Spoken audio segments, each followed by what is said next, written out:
सारी।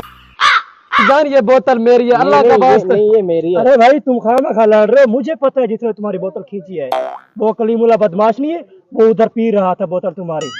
सच में? हाँ जी। अरे भाई मुझे लगता है ये सच कह रहा है। सॉरी, मेरी गलती है, मुझे माफ कर दे। मुझे लगता है सारी गलती उस पुतले की हाँ है। जी, उस पुतले ने तुम्हारी बोतल खींची थी। आप पुतले को देख लेंगे, आओ मेरे साथ।